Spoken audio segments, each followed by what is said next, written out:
बिस्मिल्लाहिर्रहमानिर्रहीम। अस्सलाम वालेकुम डियर स्टूडेंट्स, मेरा नाम है शाकिर अली शाह और आप देख रहे हैं हमारा खूबसूरत सा YouTube channel physics Shakir Ali Shah. Dear students, last time हम मैथमेटिक्स में डिस्कस कर रहे थे टाइप्स ऑफ मैट्रिसेस, लेकिन कुछ उसमें हमने डिस्कस कर ली थी और कुछ जो है वो मैट्रिसेस के टाइप्स रहते हैं। तो डियर स्टूडेंट्स, इसमें से हमारे पास आज वाला आता है वो है डायगोनल मैट्रिक्स। तो डियर स्टूडेंट्स, सबसे पहले आप जानिए कि ये डायगोनल क्या होता है। तो ये है फॉर एग्जांपल आपके पास कोई एक स्क्वायर, ठीक है डियर स्टूडेंट्स। अब यहाँ लेफ्ट कॉर्नर से आप आओगे राइट के बॉटम कॉर्नर तक, तो ये आपके पास डायगोनल बनता है। तो डियर स्टूडेंट्स, इसको हम बोलते हैं डायगोनल, ठीक है। अब मैट्रिसेस में अगर आप देखोगे फॉर एग्जांपल आपके पास कोई एक मैट्रिक्स है इस तरह, ठीक है। आप यहाँ पर एक डायगोनल ड्रा करो इस तरह।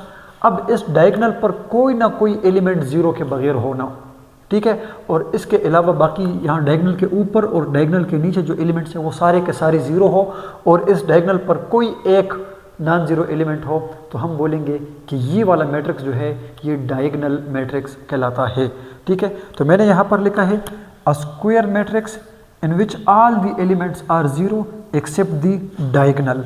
मतलब एक ऐसा स्क्वायर मैट्रिक्स जिसके अंदर डायगोनल के अलावा सारे के सारे एलिमेंट्स ज़ीरो हो, तो हम बोलेंगे कि ये डायगोनल मैट्रिक्स कहलाता है। लेकिन यहाँ पर एक इम्पॉर्टेंट पॉइंट है स्टूडेंट्स, वो याद रखिएगा कि डायगोनल मैट्रिक्स के लिए स्क्वायर मैट्रिक्स का होना ज़रूरी है। मतलब ऐसा मैट्रिक्स हो जिसके अंदर जितने रोज़ उतने कॉलम्स हो, ठीक है।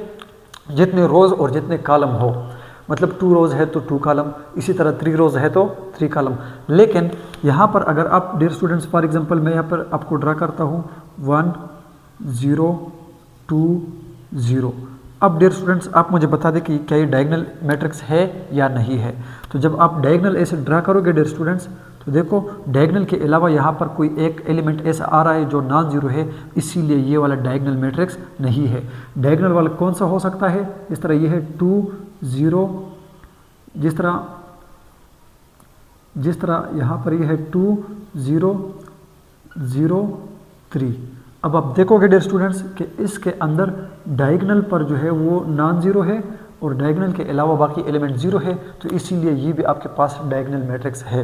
तो जब आप यहाँ पर देखोगे डियर स्टूडेंट्स डायगोनल ड्रा करें, तो देखो डायगोनल पर जो है वो ज़ीरो के अलावा एलिमेंट्स बाकी सारे के सारे ज़ीरो। इसी तरह यहाँ पर भी ड्रा करोगे डियर स्टूडेंट्स, तो डायगोनल के अलावा बाकी सारे के सारे ज़ीरो। लेकिन स्टूडेंट्स याद रखना कि डायगोनल मैट्रिक्स के लिए स्क्वायर का होना ज़रूरी है। स्क्वायर क्यों? अब फॉर एग्जांपल यह है आपके पास 1 2 4 0 6 7 8।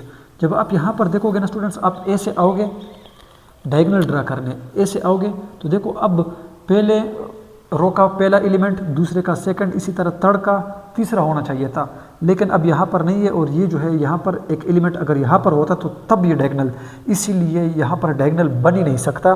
तो इसीलिए डायगोनल मैट्रिक्स के लिए स्क्वायर मैट्रिक्स का होना बहुत ज़्यादा ज़रूरी है, ठीक है।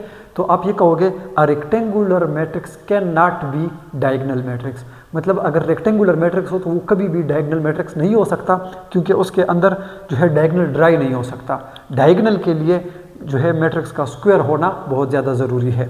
और फिर उसके बाद जब आप देखोगे, पहली कंडीशन तो ये है कि डायगोनल मैट्रिक्स के लिए स्क्वायर का मैट्रिक्स होना ज़रूरी है। और फिर उसके बाद आप ये कंडीशन देखोगे कि वहाँ पर उस मैट्रिक्स के अंदर जब आप डायगोनल ड्रा करोगे तो वहाँ पर डायगोनल पर नॉन ज़ीरो एलिमेंट्स हो और डायगोनल के अलावा बाकी सारे के सारे एलिमेंट्स अगर ज़ीरो हो, तो तब आपका मैट्रिक्स जो है वो डायगोनल मैट्रिक्स होगा।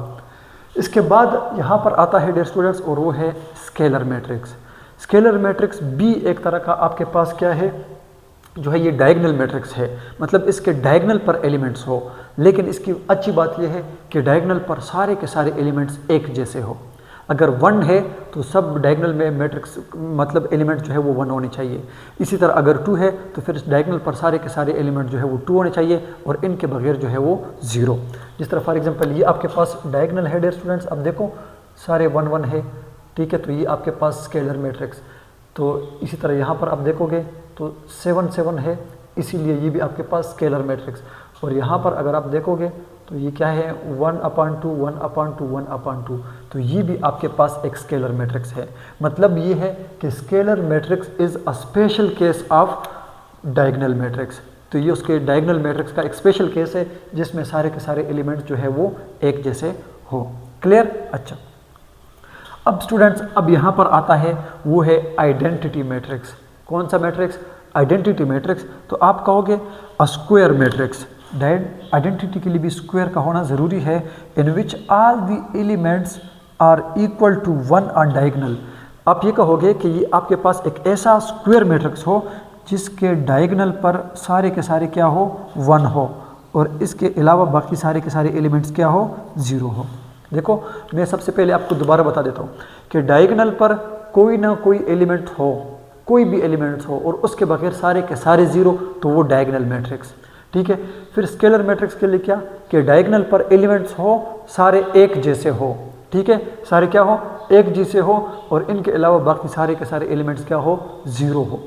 और यहाँ पर आइडेंटिटी में क्या है कि डायगोनल में एलिमेंट्स हो लेकिन वो सारे के सारे 1 हो, और इनके अलावा बाकी सारे के सारे क्या हो? 0 हो। तो ये आपके पास क्या है? आइडेंटिटी मैट्रिक्स कहलाता है। अब स्टूडेंट्स हमारे पास आता है ट्रांसपोज ऑफ अ मैट्रिक्स। तो किसी भी मैट्रिक्स का ट्रांसपोज आप कैसे लोगे? डियर स्टूडेंट्स, आप ये समझ लें कि आपके पास कोई एक मैट्रिक्स है जिसके अंदर एलिमेंट्स है। अब आपने सिर्फ ये करना है कि आपने रो को कन्वर्ट करना है कॉलम में, मतलब जो एलिमेंट्स हॉरिजॉन्टली लिखे गए हैं आप जस्ट उसको वर्टिकल लिख दिए तो ये आपके पास आ जाएगा ट्रांसपोज। जिस तरह डियर स्टूडेंट्स मेरे पास रो में ये एलिमेंट्स थे 1 2, तो मैंने कॉलम बना दिया इसका 1 2 लिख दिया। इसी तरह मेरे पास सेकंड रो था 3 4, तो मैंने उससे सेकंड कॉलम बना दिया 3 4। मतलब जो एलिमेंट्स आपके पास हॉरिजॉन्टल लेके गए थे आपने उसको वर्टिकल बना दिया, तो ये आपके पास ट्रांसपोज आ गया। अब जिस तरह स्टूडेंट्स आपके पास यहाँ पर कोई एक मैट्रिक्स है, मैं कहता हूँ कि बी है। क्या है डियर स्टूडेंट्स? बी। अब है ए बी सी डी, और आपसे ये क्वेश्चन है कि आपने जस्ट इसका ट्रांसपोज लेना है। तो डियर स्टूडेंट्स कमेंट्स में आप मुझे ये बता दें कि बी का ट्रांसपोज क्या होगा। ठीक है डियर स्टूडेंट्स। अच्छा, अब यहाँ पर नेक्स्ट है हमारे पास वो है सिमेट्रिक मैट्रिक्स। ऐसा मैट्रिक्स जो सिमेट्रिक हो। सिमेट्रिक का मतलब क्या है? सिमेट्रिक आप उस मैट्रिक्स को कहोगे कि जिसका आप ट्रांसपोज लो, मतलब आपके पास कोई एक मैट्रिक्स है आपने उसका ट्रांसपोज लिया। ट्रांसपोज का मतलब ये कि आपने उसके रो को कॉलम में कन्वर्ट कर दिया, उसके बावजूद अगर वो मैट्रिक्स अपने ओरिजिनल मैट्रिक्स के इक्वल आता है तो हम बोलेंगे कि ये सिमेट्रिक मैट्रिक्स है। कैसे? देखो मैंने यहाँ पर लिखा है ना, a square matrix A is said to be a symmetric matrix if the transpose of A denoted by AT is again equal to A। यानी A ट्रांसपोज अगर उसी मैट्रिक्स के दोबारा इक्वल आए तो हम बोलेंगे ये A ट्रांसपोज है। जिस तरह स्टूडेंट्स मेरे पास ये लिखा गया ना, फर्स्ट रो को लिखा गया है 1 2, तो मैंने उसको कॉलम बना दिया 1 2। इसी तरह सेकंड मेरे पास रो था 2 4, तो मैंने उसका सेकंड कॉलम बना दिया 2 4। लेकिन जब आपने देख दिया स्टूडेंट्स कि ये दोनों तो दोबारा इक्वल आ रहे हैं, 1 1 2 2 4 4, इसी तरह 2 2, मतलब ये है कि जो एलिमेंट्स थे वो अगेन कन्वर्ट करने के बावजूद जो है वो अपने इक्वल आ रहे हैं, तो हम बोलेंगे कि इस तरह के मैट्रिक्स कहलाते हैं सिमेट्रिक मैट्रिक्स। आसान अल्फाज में ये है कि किसी मैट्रिक्स का आप ट्रांसपोज ले, फिर वो ट्रांसपोज वाला मैट्रिक्स और वो ओरिजिनल जो गिवन था उन दोनों को देख ले, अगर वो 100% इक्वल हो तो हम बोलेंगे कि इस तरह का मैट्रिक्स जो है वो सिमेट्रिक मैट्रिक्स कहलाता है। लास्ट हमारे पास आता है स्टूडेंट्स वो है skew symmetric matrix. Skew symmetric matrix वो होगा कि जब आप किसी एक मैट्रिक्स का ट्रांसपोज ले, मतलब रोज़ को कॉलम में कन्वर्ट कर दे, और उसके बाद देखे कि अगर उसका जो मतलब आपने ट्रांसपोज लिया है और जो ओरिजिनल था उन दोनों में से सिर्फ प्लस और माइनस का फ़र्क था, मतलब यहाँ पर जो प्लस है वो इसमें माइनस है, बाकी सारे के सारे एलिमेंट सेम है, तो हम बोलेंगे कि इसका स्क्यू सिमेट्रिक है। कैसे स्टूडेंट्स? यहाँ पर आपके पास है ना, आप देख ले, आपके पास है 0 3, आपने लिख दिया इसको 0 3, आपने लिख दिया 0 -3, यानी इसको आपने कॉलम में लिख दिया। फिर आपके पास था 3 0, आपने उसको लिख दिया कॉलम बना दिया 3 0। लेकिन जब आप इन दोनों मैट्रिसेस को देखोगे, मतलब इसका आपने ट्रांसपोज लिया और उसके बाद देखा यहाँ पर 0 तो यहाँ पर 0, यहाँ पर -3 है और यहाँ पर देखो +3 है, यहाँ पर क्या है +3 है, यहाँ पर देखो क्या है -3, बाकी सारी की सारी चीज़ें वही है। मतलब जो एलिमेंट यहाँ पर पॉजिटिव है वहाँ पर वो एलिमेंट नेगेटिव है, तो हम बोलेंगे कि ये मैट्रिक्स जो है ये इसका स्क्यू सिमेट्रिक है। क्लियर है डियर स्टूडेंट्स? तो इसके लिए दो कंडीशन मैंने यहाँ पर लिख दी है कि अगर ए ट्रांसपोज जो है वो ए के इक्वल आ जाए तो ये आपके पास सिमेट्रिक मैट्रिक्स कहलाएगा। अगर ए ट्रांसपोज जो है वो ए का नेगेटिव आए तो ये स्क्यू सिमेट्रिक कहलाएगा।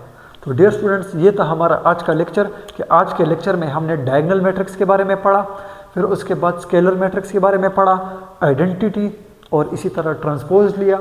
ट्रांसपोज के बाद हमने सिमेट्रिक और स्क्यू सिमेट्रिक डिस्कस कर लिए।